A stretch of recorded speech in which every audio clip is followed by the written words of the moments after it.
अस्सलामुअलैकुम, स्वागत है आपका मेरे अपने चैनल आसमास किचन में। तो रमज़ान के 10 रोजे हो गए हैं। माशाल्लाह माशाल्लाह अल्हम्दुलिल्लाह रोजे बहुत अच्छे जा रहे हैं और उम्मीद करती हूँ कि आपके रोजे भी अच्छे जा रहे होंगे।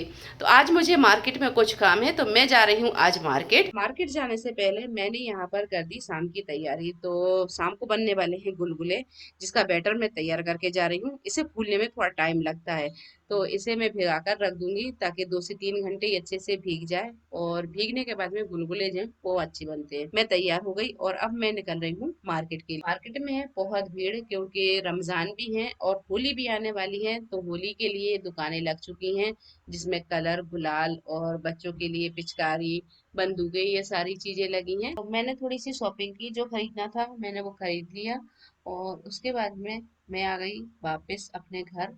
रास्ते में मुझे फ्रूट भी अच्छे दिख रहे थे, फ्रूट भी ले लिए, और उसके बाद अब आ गए हम अपने घर। मार्केट से लौटने के बाद में मैंने इफ्तारी बनाई, क्योंकि इफ्तारी का भी टाइम हो गया था। तो ये देखिए गुलगुले जो हैं वो तेल में जाते ही साथ ऊपर तैरने लगे हैं। गुलगुलों का बैटर जो है वो अच्छे से भीग गया है, और इसे हमने अच्छे से फेंटा भी था। तो बस सारी इफ्तारी हमने तैयार कर ली। इसके बाद हमने बनाई चना दाल की चटनी। चना दाल चटनी बनाने के लिए चने की दाल को 1 घंटे पहले पानी में भिगा दिया था। दाल बहुत अच्छे से भीग गई है, तो इसे हमने एक जार में डाल दिया। इसमें हम डाल देंगे हरी मिर्च। हरी मिर्च आप अपने टेस्ट के हिसाब से ले लें। हमने यहाँ पर ली है 8 से 10 हरी मिर्च, और आधा चम्मच डालेंगे इसमें जीरा पाउडर, और 1 चम्मच अमचूर पाउडर। अगर आपके पास में नींबू हो तो नींबू का रस भी आप इसमें डाल सकते हैं। 1 चम्मच ले लेंगे नमक। नमक आप अपने टेस्ट के हिसाब से भी डाल सकते हैं। आधा चम्मच कुटी हुई लाल मिर्च, और आधा चम्मच डाल देंगे कुटी हुई लाल मिर्च।